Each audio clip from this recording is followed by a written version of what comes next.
Now, you and I both rate Os Guinness very, very highly. As a Very friend, highly. as a thinker, as Correct. a writer, Major. he ought to be much better known. That's correct. Let me test, if I can summarise it briefly, his theory on how we got to where we are. Firstly, since the Second World War, and particularly since the fall of the Berlin Wall, it seemed like democracy was safe. We'd won out over tyranny. Life was comfortable. It looked like it would go on forever. Every time I come to this country, I'm reminded of prosperity and what it looks like. You know, and everything from magnificent buildings to whatever, you know, the way people live and what have you. We do pretty well in Australia, but this country's extraordinary. Mm-hmm. So you've got a sort of a satiation factor there. You know, people have full bellies. It looks like it's going to go on forever. At the same time, you've had real influence down through academia, the march through the left, Gramsci, the Frankfurt School. Why are the people not rising up and bringing about the communist nirvana? It must be the strength of the institutions. So you get cultural Marxism, a deliberate attempt to attack not just the people in the institutions of freedom, because that's what we do. It's very personal, you know, whether it's judges, whether it's politicians, whether it's whatever, we're very nasty about them. It's the institutions themselves, and while you're at it, the underpinning ideas. So while we're all feeling like, you know, we're going to be well-fed pigs for the rest of our lives, completely content. I don't mean pigs in a nasty sense, you know what I mean? It's sort of happy state. Our children are being subjected, and have been for a long time, to this deliberate indoctrination designed to topple the institutions that undergird our freedom. So I'll comment and then ask me if I missed something or mention it. I have a set of equations about life. So, for example, I have an equation in my happiness book. Unhappiness equals U equals I minus R. Unhappiness equals image minus reality. The difference between the image you had for your life and the reality of your life is how much unhappiness you have. I have a lot of equations. Here's another one. Let's see. Affluence plus secularism equals boredom and leads to leftism. It's a toxic combination, affluence and secularism. People are bored. Boredom is unrecognized at what a powerful force it is for evil in the world.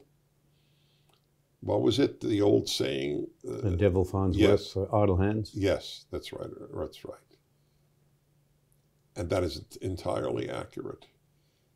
The entire alarmist, eccentric environmentalist movement, the world is coming to an end every 12 years, is rich, white, secular people. This is their boredom killer. What is more exciting than saving the world? I don't think I'm saving the world. I must admit, I'm trying to have a good influence, but saving the world from biological extinction, you can't get better than that. These people are crackpots, and they're destroying much of the world. Look at your energy poverty in Germany and in England. I just received here in California a notice on my phone. Curb your use of electricity, otherwise you will not have any electricity.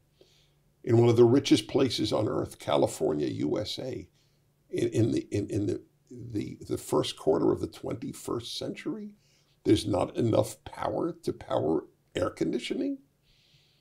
It's all because of the environmentalist movement, 100%. Someone said in Britain the other day, what did they have before candles? And the answer was electricity. Yes, that's a good one. That is a... Now, let's tease this out a little bit. You said that, you know, modern secularists are bored and all the rest of it. This is a very interesting thing. Victor Davis Hanson talks about it, the astonishing wealth. We're here in California. Mm-hmm. You know, think Silicon Valley, think the tech giants. Think fewer and fewer people with vast amounts of money at a time when living standards for the middle and lower classes are collapsing. Mm-hmm. Once business leaders were ballast in many ways. They were socially conservative. They were fiscally conservative. If they lent on government, sometimes they were pretty cutthroat and sometimes they were self-interested. But they had no sort of desire to turn an entire society on its head. But it seems to me that a lot of these, sort of t-shirted, long-haired, thonged squillionaires now telling governments what to do. Is it really so secular? It's almost religious, isn't it? We've got to say... Oh, no, it is secular, but these are secular religions. Right. Yeah, I'm contrasting secularism with Bible-based faith. That's why you and I, you're Christian, I'm Jewish. I suspect we share more values than you do with many Christians and I do with many Jews. It's worth teasing out just a tiny bit, isn't it? Because there's a couple of features about them that are really odious to my way of thinking, apart from their objectives. One is the way in which they are so merciless. If you dare to disagree, you're cancelled. You're a bad person. I have a theory on that. And the other is the way in which, the gods must be satiated. The problem is the great unwashed. There's too many of them. Well, they're telling them not to have children. See, there's 7.5 billion people in the world, and you've got people saying, way well, we too can only many. support 1.5 billion. Yes, right. But there's less poverty than ever before, and there are more people than ever before. But I do have a theory on your first point on suppressing speech. So by incredible fluke, I cannot explain it, and I thank God for it. My field of study was communism. There were, in all of Columbia University, tens of thousands of students, I believe, with the graduate schools and the undergraduate. There were 7 of us, to the best of my recollection, who majored in communist affairs. We met at a table like this with our professor. By the way, it was Zbigniew Brzezinski, the national security, later the national security advisor to Carter. Anyway, this is one of the many things I learned studying the left all of my life. There is no example of the left being in power, not one, since Lenin in 1917, where they allowed dissent. Yeah. There is not one example. It is built into the left to forcibly shut down opposition.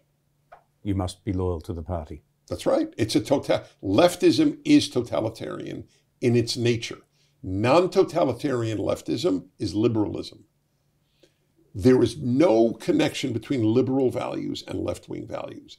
But liberals vote left because they've been brainwashed to believe that the danger to liberalism comes from the right, not the left.